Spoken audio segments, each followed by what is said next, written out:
it is not the most convenient for several reasons. This is one of the points that really stressed me. Depending on your personality, you might tilt towards a country more than another country.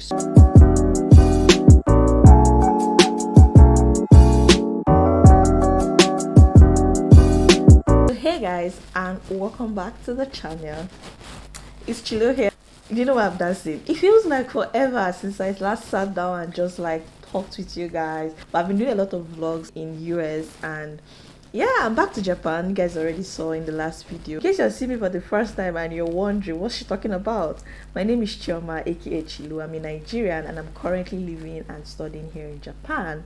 But for the past 4 to 5 weeks, I was actually in America. I was in the States, New York precisely, for research. So I was there for like a month to run some experiments. And in case you're wondering, because I saw a comment where someone said, are you a med lab scientist? Because maybe I talk about a lab and all. I'm actually a chemistry student. I'm pursuing a PhD degree in chemistry. So if you know anything about chemistry, you know that chemistry, where it entails experiments, it entails research, it entails lab work, a lot of lab work, right? So that's the lab you always hear me say. And I just figured that this particular video I'm about to do now will be a very good middle ground between the US vlogs and my life in Japan. What's this video about, right?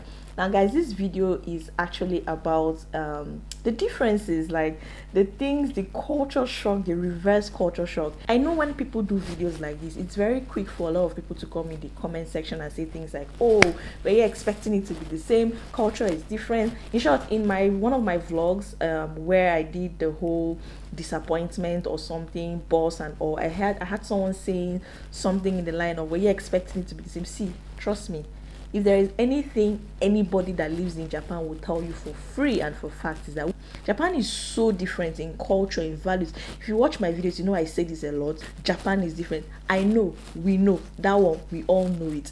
Even the China, there's a lot of people like to say, oh, it's like China. It's not even like China. Why am I saying that? I have a number, not just one, not two, not three, not four, of Chinese people in my lab here in Japan, and they are always quick to tell me and point out differences too, like Japan is different in here, or Japan is different here. So yes, I am very sure I was not expecting too much similarities, but on the other hand, I wasn't also expecting too much differences, based on the fact that it's a very developed country. Japan is a third world power, right? And the US too is a developed, like a Western country. So in my head, I'm like, okay, there should be some similarities in system, efficiency, just something. So that's just what bettered this video. So just for a better flow of thought and to make this video very understandable, I try to group these things into just 5 things. And it's not an exhaustive list, guys, trust me, but these are the 5 things that I want to talk about. And the very first point is definitely language. The very first difference I noticed is that one said, you don't need to be in America or need to be in Japan to know this one, but experiencing it firsthand was very surreal.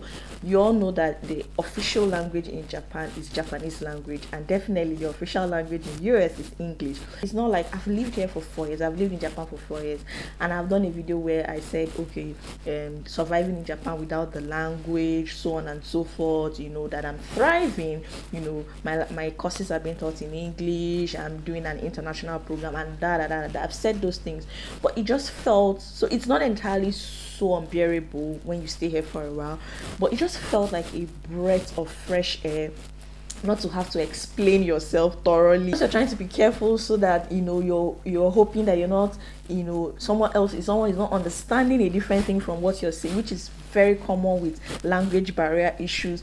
But aside the communication per se, it really made me really enjoy my research stay. Now, it was just a 1-month stay, and I remember that both profs, my prof here and the prof here, was quite concerned. 1 month is too short, you know, to do much.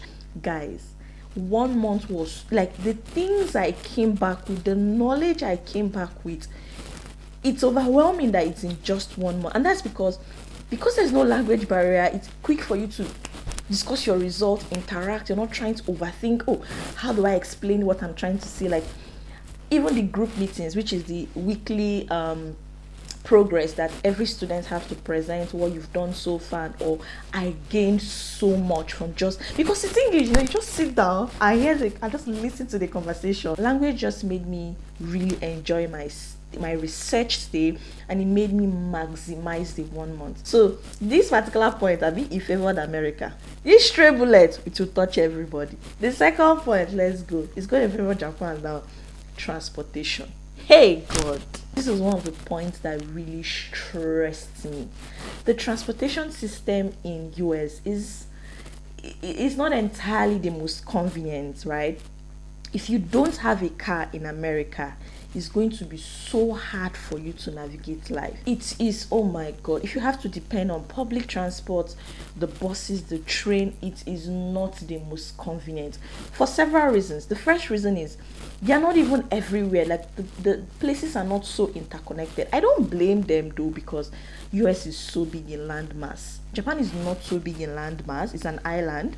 US is so big in landmass, right? Like, it's not the one that you say, oh, when I come down here, 2 minutes walk to here, or like, it's not interconnected. Now, that's one reason. The second reason why it's not so convenient is it's not so efficient. Like, I think the few times, now trust me, I didn't get this frustration a lot when I was in Binghamton, because my flatmates, 2 of them had a car, so I could either join this person or this person to the lab every day. But a few times I had to go up to New York City for something, maybe I vlogged now, appointments, or when I was coming back to Japan, or when I came to America, and I had to take public transport. It was not the most efficient. A train will tell you it's leaving at this time. You'll probably be there for how many more minutes? You can't plan an appointment with a public transport system. You cannot plan an appointment. See, you will miss that appointment. There was even once, God, this one I wanted to cry. I was already late for an appointment. I entered the train. It was stopping. It was moving. And then it stopped at this place and it wasn't moving again. The next thing, for over 10 minutes, next thing we heard was, oh, the train was under some sort of maintenance or something. That's why it was not moving, something. I'm just like, I've never experienced something like that in Japan. If they have to do a maintenance, like a preventive maintenance, it's usually in the evening. I don't even know when they do their maintenance in this country. I shall know I've never entered a bus or a train that is not moving because it's under maintenance or because something spoiled or something. It's here in Japan, guys. You can survive in Japan without a car. Carry my word to the bank and cash it. To the extent that people are even scared to buy a car because they're like, is it not to incur costs? Is it not tax? Is it not this? What am I using it for? Like, everywhere is interconnected. There is a bus near you. There is always a bus stop and a train near you. In short, in this my house now, let me count it. 1, 2, there are like 2, 3 or 4 bus stops around me, and then how many train stations around me. What I'm trying to say is everywhere, like, you're surrounded by it, so it's not so much of an inconvenience to use the public transport system, and then it is so efficient. You guys remember that I've said it on this channel. If you're an OG, I've said it here before that it is possible to miss a bus in Japan with 30 seconds. I have legit been running to catch a bus that was closing and the driver moved. I checked the time. It just moved from the long hand, like, legit. That is how efficient. Whether it's bus, the worst is train. Bus drivers might even, because they are seeing you running, they might even consider. But you see, train is not looking at your face. It's moving. Like, so you can plan an appointment with the public transport system here. You can navigate your way. A train is close to somewhere. If you want to go grocery, you can stop somewhere and then the 2 minutes walk, 3. You get what I'm saying? So transportation was so much of a culture shock for me. So that's the second point, right? The third point is accommodation, housing, like the whole housing thing. So this time around, straight bullet to touch Japan, to favor America. Now for accommodation, right? I really liked the houses in US. I really, really like. In short, one of the reasons why I vlogged a lot is there's something space does to you. You're creative. You're thinking clearly. Like, you can drop your camera at far place and be doing what you're doing. You're vlogging. Like, you're giving people angles. Like, do you get what I'm saying? There's just something distance, like space does. Now, what I'm trying to say is the houses in Japan are small. And that's why when I watch like a lot of people that vlog in UK, one of the things they complain is the houses in UK are small. I've never been to UK before. Hopefully I'll be there someday in the future or someday in this life. But when I hear those videos, when I watch those videos, I'm like, why does UK houses sound like Japan houses?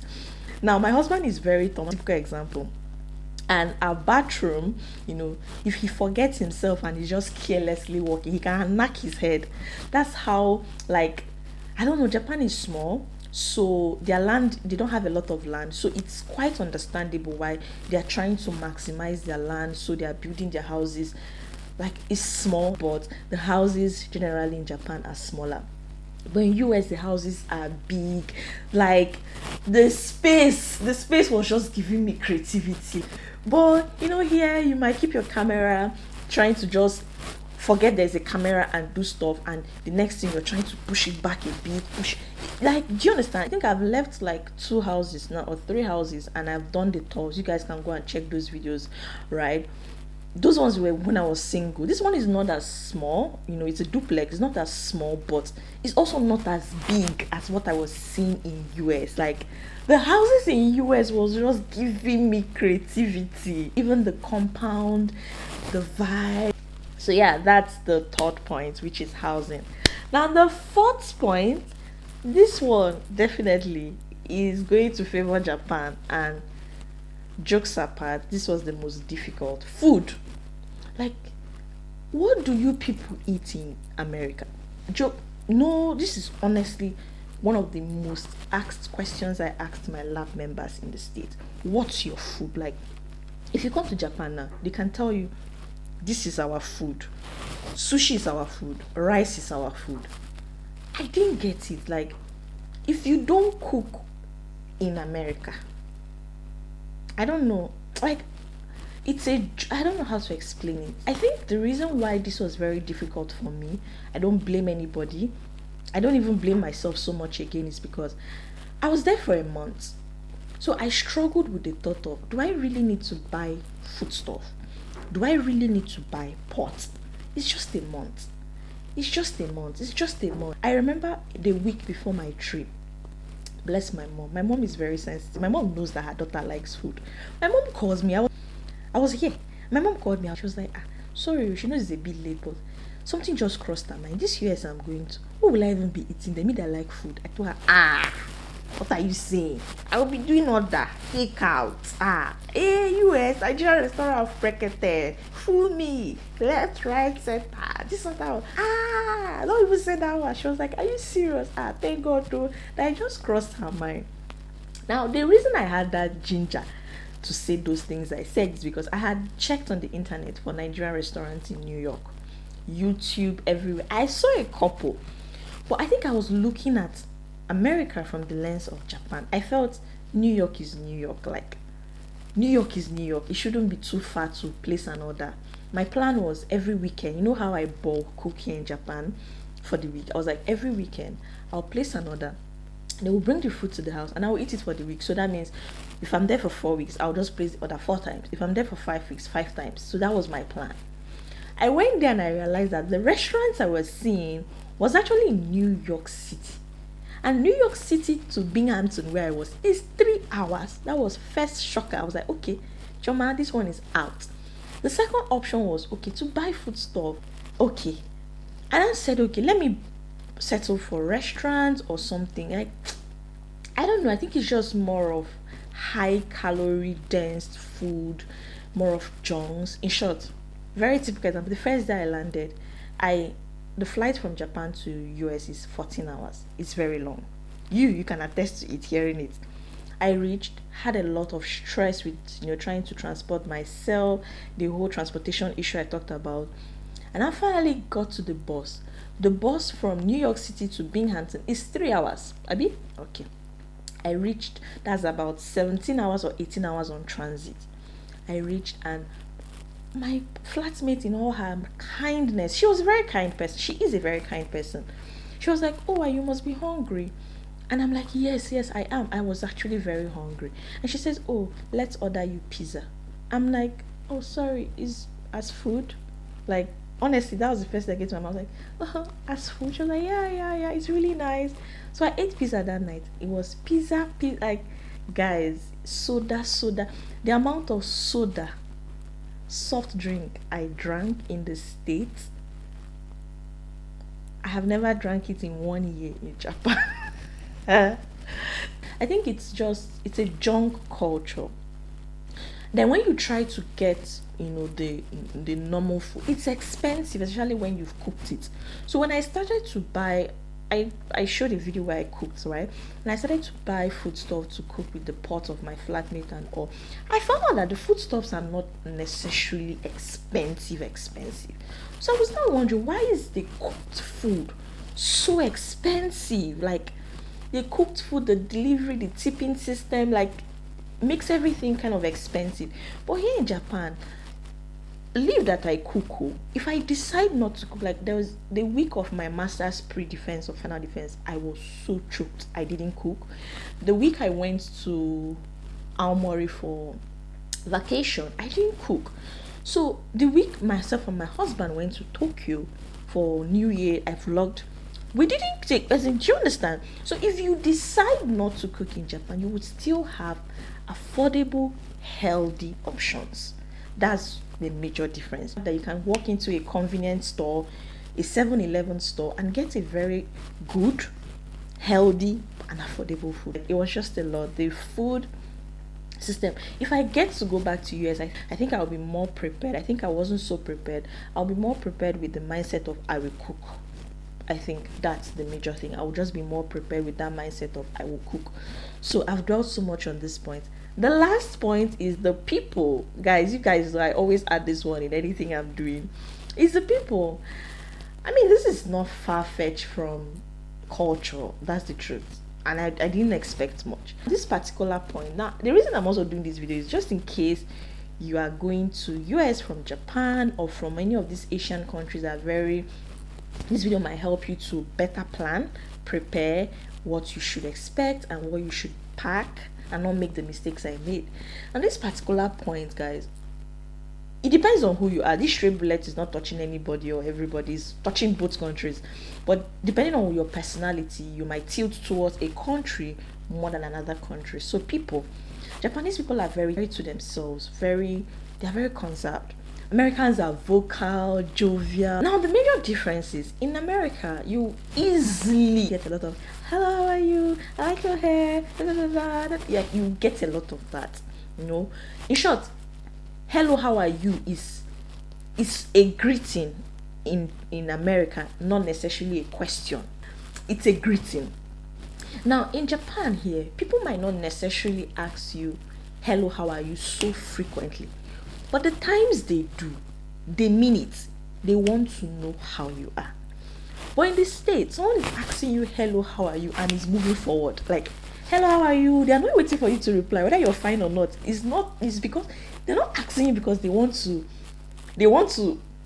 know, or they want to provide a solution. I don't know if you get. Now, it's not everybody. This is on an average. Trust me, this video is also not everybody. Is on an average. Japan might not always ask you. Japanese people would not always ask you. But the few people that do it, like your friends, let's say your friends, the day they are asking you "Chioma genki," they are pausing. One person that does this a lot is my prof. My prof in Japan, that man is so sensitive to my mood and me. Even when I don't even know my countenance is dropping, he might be going to do something, sees me coming from somewhere, and he's pausing.